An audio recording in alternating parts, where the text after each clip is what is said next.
strange as it may seem, this is the new version of the fast Ford Falcon versus hot Holden Commodore comparison.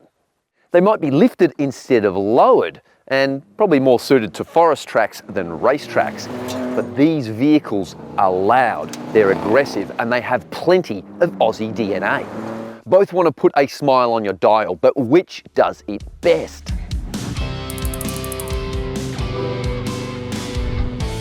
Given the differences between these two vehicles, this isn't going to be your typical comparison.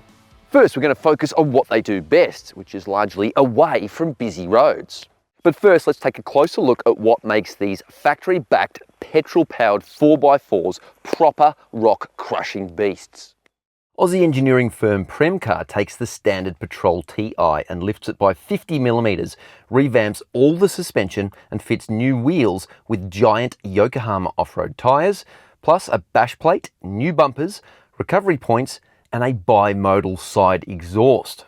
Inside, Alcantara and gloss black replace the gaudy plastic wood of the standard car, and the revised centre console now adds wireless charging and modern infotainment. There's also a wireless smartphone mirroring system for Apple CarPlay and whatnot, and this update is something the Patrol badly needed. The Ranger Raptor is likewise fitted with aggressive off-road rubber, but the changes go well beyond skin deep. Overhauled steering and braking systems come in addition to a completely different rear end to the standard Ranger. Inside there are sports seats and a new steering wheel with plenty of buttons you won't find in any other Ranger, or indeed any other ute, but we'll cover those later. Being around a decade younger than the Patrol, the architecture is also far more modern. But neither of these machines is cheap. Add the metallic paint and the powered roller shutter like on this particular specimen here, and you're looking at more than $100,000 to get this Ranger Raptor on the road. But this Ranger is about $20,000 cheaper than the Patrol Warrior. So this one's about 120 grand to get on the road. However, how's this food for thought? You want a Toyota Land Cruiser GR Sport, that's going to be about 160 grand to get on the road. Both have 5-year unlimited kilometre warranties, but the Ranger is significantly cheaper to service over 5 years. These two are incredibly close in output. Just 6 kilowatts and 23 newton meters separate them. But how they generate that power is a very different story altogether. They're both petrol powered, but the Ford uses a smaller 3.5 litre V6 boosted by a pair of turbochargers. The Patrol, on the other hand, is all about size. It's got a 5.6 litre naturally aspirated V8. If fuel consumption is an issue at all for you, then don't put these vehicles on your shopping list, especially if you plan on driving them the way they were meant to be driven. Speaking of which, let's get down to business, shall we? Starting with the Y62 Patrol.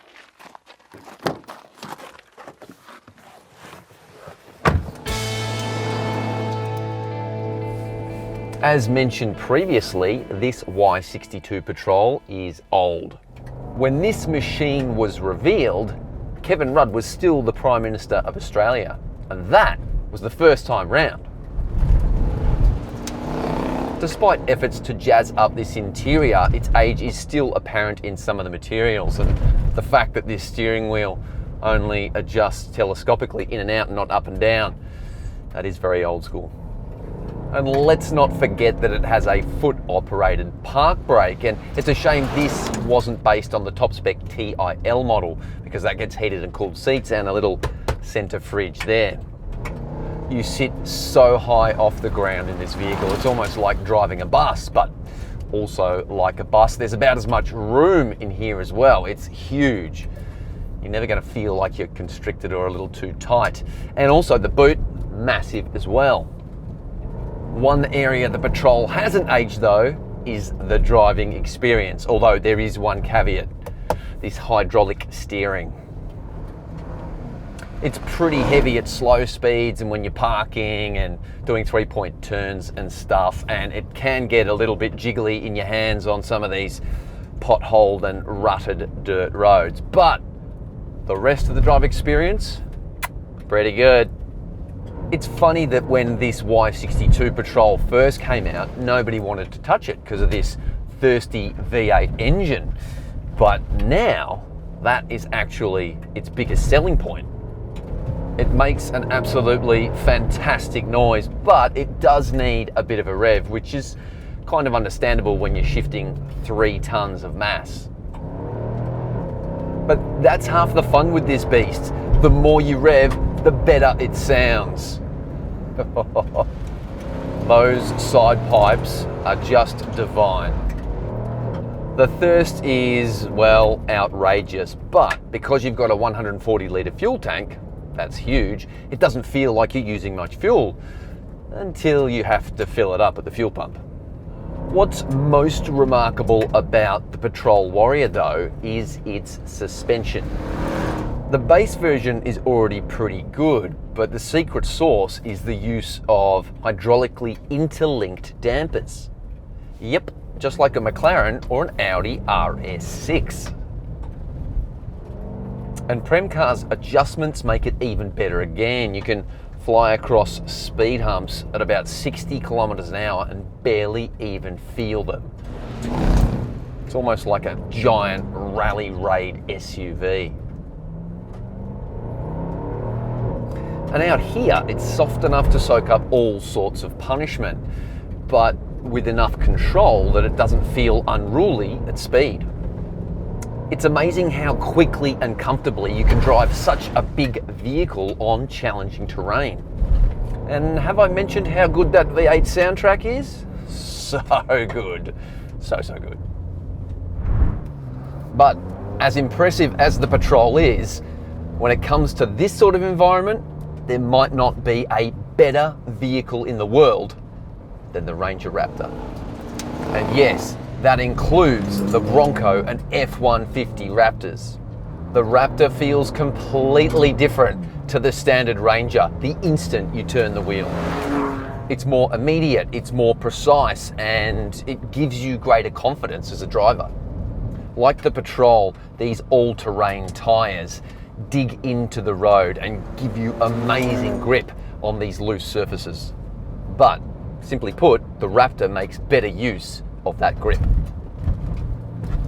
On the steering wheel, there are a number of adjustments you can make. It's kind of like what you'd find on a Mercedes AMG or high-end Audi RS sports car. So at the push of a button on the steering wheel, you can adjust the steering, the suspension, the exhaust, and there's also an R button that allows you to save your favorite combination of these settings. It's all very intuitive and it works very, very nicely. But if you just want to go into maximum attack mode, hit the R button twice. The biggest clue that the Ranger Raptor development team were all hooligans is this. On a normal dual cab ute or pickup truck, the locking rear diff will normally disengage between maybe 5 and 10 kilometers an hour. This one? Nah. In the Ranger Raptor, that locking rear diff will stay engaged if you tell it to, all the way up until its 180 kilometer an hour limited top speed. You beauty. While the V6 engine doesn't stir the soul like the V8, it is still pretty cool. It sounds a bit more like a race car, and you can hear the turbo wastegate hissing in the background when you come off the throttle. It's a pretty cool experience. And with that gravel grip and that turbocharged V6, it's quick. But the only thing better than the way this thing goes is the way it stops. It has a special ABS or anti-lock braking system that slightly locks the brakes, and it works very, very effectively. You can wash off speed so quickly, even on loose surfaces like this. Actually, scrap that. The best thing is how agile a ute this big and heavy can feel. You can just throw it around. I love it. But you do need to be somewhat judicious, and you do have to respect it, because if you're not careful, it can get away from you. But at the same time, it's also so responsive and so easy to drive, and That Baja-tuned suspension system lets you drive over pretty much anything and everything at some pretty crazy speeds. This capability extends to when things slow down a bit and the terrain gets a little bit tougher and a little bit more technical. And the Raptor has a absolute cornucopia of different drive modes and electronic gizmos to help with the hardcore off-road stuff. But really, when it comes to 4x4s, there's no substitute for tyres, ground clearance, and dual locking diffs. Alrighty, here we go. This will show you how capable the Raptor is. We're going to climb up through these moguls, up this steep hill, little bit at a time, slowly, slowly. There we go. Keep going, old girl. There we go. We're pretty much at the top. Impressive, right? Well, that was in rear-wheel drive, two-wheel drive. Imagine what this can do in four-wheel drive with both diffs locked. It's pretty astonishing. It's tough to imagine a more capable vehicle in stock standard form than this one. Maybe a Jeep Wrangler or Gladiator Rubicon with the sway bar disconnect feature, possibly a Ineos Grenadier, maybe. I love this slow speed off-road crawling. The heart rate BPM is skyrocketing and I'm doing about half a K an hour. Not that the Warrior Patrol is any slouch during slow speed crawling. Like the Ranger Raptor, there's a number of different drive modes for off-road adventuring. But the heavy lifting here is done by those giant tyres and that colossal 323 millimeters of ground clearance. That's 50 millimeters more than even the Ranger Raptor. There's also a locking rear diff if you need it. But this Warrior is in the class of, okay, put it this way, you can always get stuck in a standard production off-road SUV. But you're really gonna have to be trying very, very hard or just be ludicrously ambitious for this thing to run out of ideas on seriously challenging terrain. It is an absolute beast. There's obviously a lot more to these cars than what we've shown here.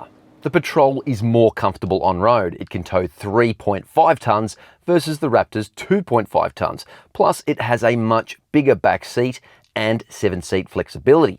As a family transport, it's great. Plus, it's awesomely capable and has that mega V8 bellowing away, and that counts for a lot.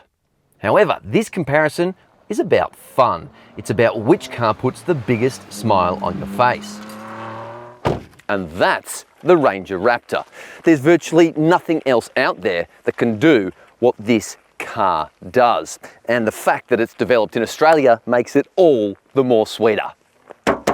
Clever girl.